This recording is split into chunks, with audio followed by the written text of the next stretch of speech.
से आप भाषण मत दीजिए। इसका नीचे का लास्ट पैराग्राफ पढ़िएगा, कंसेंट फॉर ऑपरेशन, ब्रैकेट में लिखा ऑपरेशन, उस पैराग्राफ को पढ़िएगा। We are not sitting in a classroom.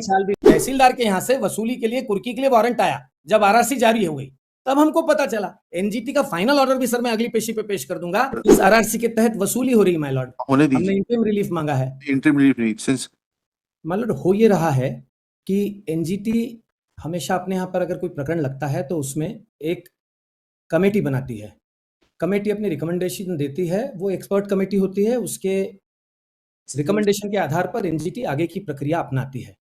2 केसों में ऐसा हुआ है कि एनजीटी को कमेटी को एनजीटी ने ऐसा कोई निर्देश नहीं दिया कि एनवायरमेंटल ऑर्डर जो है 24/5/2023 का, इसमें आप पार्टी कहाँ है? ये अपीलेबल भी है सर ये ऑर्डर। और सर हम पार्टी है सर, ये हम इसमें पार्टी इसमें दिख नहीं रहा है पर हम इसमें पार्टी हैं। ये जो ओए लगी थी 36/2023, इसमें विकी स्टोन क्रशर पार्टी है सर। उसमें एनेक्शर बताइएगा, ओए का एनेक्शर कौन सा है? सर आप अगर कमेटी रिपोर्ट देखेंगे माय लॉर्ड तो मेरा नाम हर जगह अपीयर होता है। ठीक है, चलिए पेज नंबर 38 पर देखेंगे तो वहां अपीयर होता है, हर पेज पर है सर। जी जी। तो मैं वहां पर पार्टी था सर। इस ऑर्डर से क्या दुख है आपको, क्या तकलीफ है? दुख ये है सर कि कमेटी ने कहा 37 लाख रुपए इससे एनवायरमेंटल कंपनसेशन लीजिए, और ये सर P2 में P4 देखें सर, P4 कमेटी की रिपोर्ट में भी है सर ये बात, अगर आप देखेंगे। हाँ बताइए ना सर। इनको अधिकार नहीं है, एनवायरमेंटल कंपनसेशन तय करने का अधिकार नेशनल ग्रीन ट्रिब्यूनल को है। पोल्यूशन कंट्रोल बोर्ड या किसी कमेटी के पास ये डेलीगेटेड पावर नहीं है कि वो एनवायरमेंटल कंपनसेशन कैलकुलेट करें, इंपोज करें, एडजुडिकेट करें। इसी पॉइंट पर सर इलाहाबाद हाईकोर्ट ने एक जजमेंट दिया अभी जुलाई के महीने में, एग्जैक्टली सिमिलर प्रोविजन लेकर के खड़े हैं सर। एक्सेंट वकील साहब जी हाँ, प्रोविजन बताइए कि इसका गणना करने का अधिकार सिर्फ एनजीटी को है और प्रदूषण नियंत्रण मंडल को नहीं है। प्रावधान क्या है, वो प्रावधान दिखाइए। Yes my Lord. प्रदूषण नियंत्रण बोर्ड का गठन वाटर एक्ट के तहत हुआ सर, सेक्शन 4 में। कहाँ है पोल्यूशन कंट्रोल एक्ट? लीजिएगा पोल्यूशन कंट्रोल एक्ट देखना, वाटर कंट्रोल एक्ट, पोल्यूशन हाँ इसकी धारा 4 बताइएगा। जी हाँ सर। इनको वास्तव में सर कोई एडजुडिकेटरी पावर नहीं है। आप वो जजमेंट इलाहाबाद हाईकोर्ट का बता देंगे तो मैं उसमें सब कोट करता चला जाऊंगा। जजमेंट से डिस्कस हो गए हैं वकील साहब, फैक्ट्स पहले कानून से देखे जाते हैं, उसके बाद नहीं, मैं लॉ भी बताता जा रहा हूं सर। इसमें पहले फैक्ट्स बताइए। ये बताइए जो ऑर्डर है P4 ये तो अपीलेबल है, आपने इसकी अपील क्यों नहीं करी? सर एनजीटी के किसी आदेश पर गणना हुई ही नहीं है। एनजीटी ने ऐसा कोई आदेश दिया ही नहीं है कि आप एनवायरमेंटल कंपनसेशन की गणना करें। तो आप चुनौती दे सकते हैं ना एनजीटी के सामने। नहीं सर, एनजीटी ने तो कोई, ना तो एनजीटी का प्रिलिमिनरी ऑर्डर है ना फाइनल ऑर्डर है, ना एनजीटी ने कभी किसी कमेटी को कहा ही नहीं कि आप इसी कैलकुलेट करिए। सन 31 of pollution control act, water act यही जो दिया था sir. Constitution of state board, ये केवल धारा 18 में एनजीटी के सामने एप्लीकेशन लगा सकते हैं, फिर एनजीटी कंपनसेशन कैलकुलेट करेगी। सेक्शन 28 देखिएगा जरा, सेक्शन 28 पढ़िएगा प्लीज। Yes ma'am.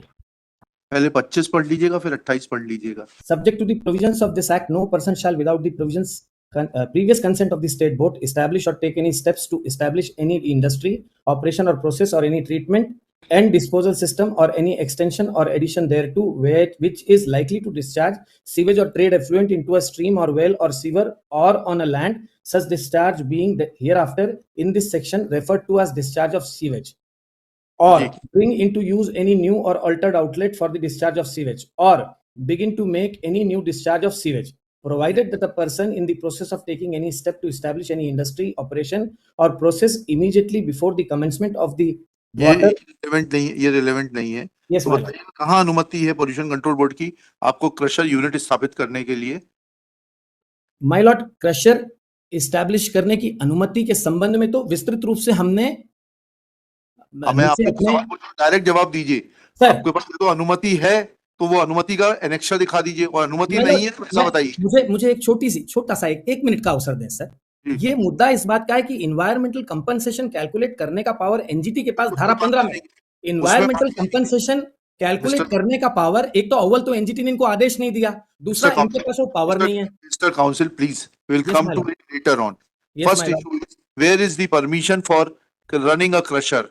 वो मैंने लगाई है माय लॉर्ड वो Annexure, दस्तावेज मैंने इसमें फाइल नहीं किए क्योंकि ये मुद्दा नहीं, परंतु किए हैं मैंने, मुख्य दस्तावेज तो किए हैं। प्रदर्श P1 देखें my Lord, where is that annexure?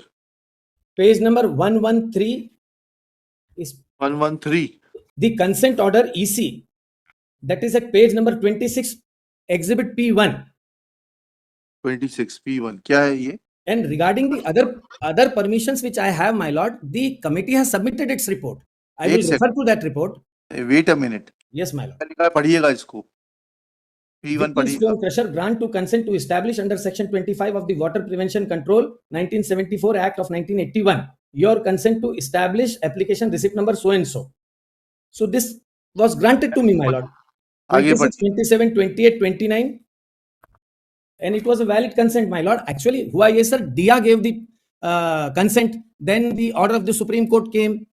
The National Commission, National Green Tribunal gave the order that the DIA, district level state environmental impact assessment, ये नहीं देगा order. सब भाषण मत दीजिए. इसका नीचे का लास्ट पैराग्राफ पढ़िएगा. कंसेंट फॉर ऑपरेशन, ब्रैकेट में लिखा ऑपरेशन, उस पैराग्राफ को पढ़िएगा. We are not sitting in a classroom. Shall be granted, as required shall be granted to your industry after fulfillment of the following condition mentioned above. For this purpose, you shall have to make an application to this board in the prescribed pro forma at least 2 months before the expected date of commissioning of your industry.